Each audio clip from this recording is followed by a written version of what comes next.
بسم اللہ الرحمن الرحیم۔ آدم علیہ السلام کا قصہ پیچھے بھی ہم نے پڑھا تھا، لیکن وہاں پہ کسی اور ضمن میں پڑھا تھا۔ یہاں پہ اللہ تعالیٰ اس کو لباس کے ساتھ جوڑ رہے ہیں، یعنی انسان کا لباس جو ہے وہ کتنا زیادہ اہم ہے، اس کو ہم پڑھیں گے۔ وَيَا آدَمُ اسْكُنْ أَنْتَ وَزَوْجُكَ الْجَنَّةَ۔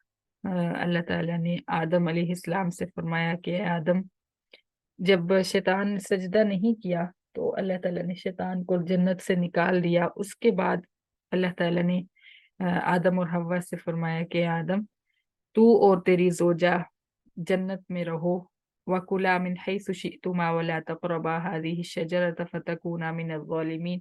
اور جہاں سے چاہو تم جنت کی نعمتوں سے فائدہ اٹھا سکتے ہو، لیکن فلاں درخت کے قریب نہ جانا۔ اگر تم وہاں گئے، اس کو ہاتھ لگایا اور اس کا پھل کھایا تو تم اپنے اوپر ظلم کرنے والوں میں سے ہو جاؤ گے۔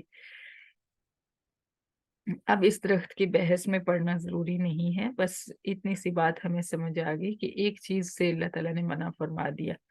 اب کیا ہوا؟ فوسوس لهما الشیطان لیبدی لهما ما وري عنهما من سوآتهما۔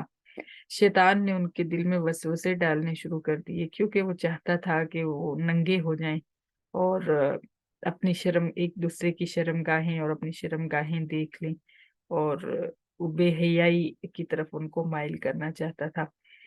اور اس طرح اس نے ان کے وسوسے ڈالنے شروع کیے اور کہا، مَا نَهَاكُمَا رَبُّكُمَا عَنْ هَٰذِهِ الشَّجَرَةِ إِلَّا أَن تَكُونَا مَلَكَيْنِ أَوْ تَكُونَا مِنَ الْخَالِدِينَ۔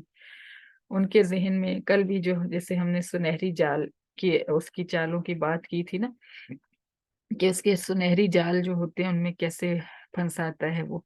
اب اس نے ان کو ڈائریکٹ خطا کرنے پہ، بغاوت کرنے پہ آمادہ نہیں کیا، کیونکہ جانتا تھا کہ انسان جو ہے، اور خاص طور پہ آدم علیہ السلام جو کہ دنیا میں آگے نبی بھی بننے والے تھے، وہ جانتا تھا کہ یہ لوگ جو ہیں یہ اللہ کی نافرمانی نہیں کریں گے، میں ان کو کس طریقے سے لپیٹ کے پھسلاؤں گا تو تب ہی پھسلیں گے۔ تو اس نے کہا کہ دو وجہیں ہیں جس وجہ سے تمہارے رب نے تمہیں اس درخت کا پھل کھانے سے منع کیا ہے۔ پہلی یہ کہ ایسا نہ ہو کہ تم بھی فرشتے بن جاؤ، اس نے تو تمہیں الگ سے مخلوق بنایا ہے، اگر تم کھا لو گے تو تم بھی فرشتے بن جاؤ گے، تو تمہیں پیدا کرنے کا مقصد ختم ہو جائے گا، اور کوئی ریزن نہیں، اور کوئی اس درخت میں خرابی نہیں ہے، بس یہی وجہ ہے، سمپل کر کے بتایا۔ اور دوسرا کہا کہ اللہ تعالیٰ جو ہے وہ ارادہ کر چکے ہیں، اللہ تعالیٰ چاہتے ہیں کہ تم زمین میں جاؤ اور اس کی خلافت کرو، کیونکہ یہ وہاں پہ رہتا تھا نا آسمان میں، فرشتے جو بھی باتیں آپس میں کرتے تھے، جو بھی اللہ تعالیٰ کا حکم ہوتا تھا ان کو ڈسکس کرتے تھے، تو یہ بھی سنا کرتا تھا ساری باتیں، اس لیے اس کو پتا تھا کہ اللہ تعالیٰ نے آدم کو پیدا فرمانے سے پہلے فرشتوں سے فرمایا تھا کہ میں اپنا ایک جانشین پیدا کرنے والا ہوں، دنیا میں بھیجنے والا ہوں۔ تو اس نے کہا کہ اللہ تعالیٰ نے تمہیں اس لیے منع کیا کہ اگر تم یہ پھل جو ہے کھا لو گے تو تم ہمیشہ ہمیشہ جنت میں ہی رہو گے۔ تو اللہ تعالیٰ ایسا نہیں چاہتے، وہ چاہتے ہیں کہ تمہیں دنیا میں بھیج دیں اور تم وہاں پہ جا کے اللہ تعالیٰ کی خلافت کرو۔ تو اس لیے تم پھل کھا لو تاکہ تم ہمیشہ جنت میں رہو اور دنیا کی زندگی جو ہے اس کی مشکلات سے بچ جاؤ۔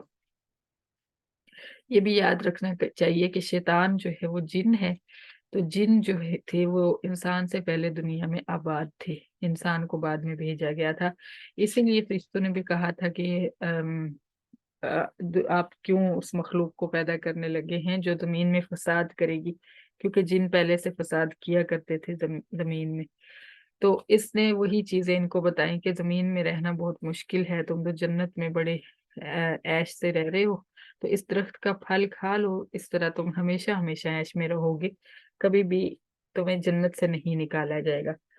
اور یہاں تک ہی صرف نہیں بات کی، وَقَاسَمَهُمَا إِنِّي لَكُمَا لَمِنَ النَّاصِحِينَ، قسمیں اٹھا اٹھا کے، جیسے بڑے بوڑھے کہتے ہیں نا کہ میں تمہاری خیر خواہی کے لیے کر رہا ہوں، تمہیں کیا پتا، تم تو بھی بچے ہو، میں نے تو ساری دنیا دیکھی ہے۔ اس نے بھی قسمیں اٹھائی اور کہا کہ میں تو تمہاری خیر خواہی کے لیے کر رہا ہوں، میں تو جانتا ہوں، تم تو کچھ جانتے نہیں، تم تو بھی کل پیدا ہوئے ہو۔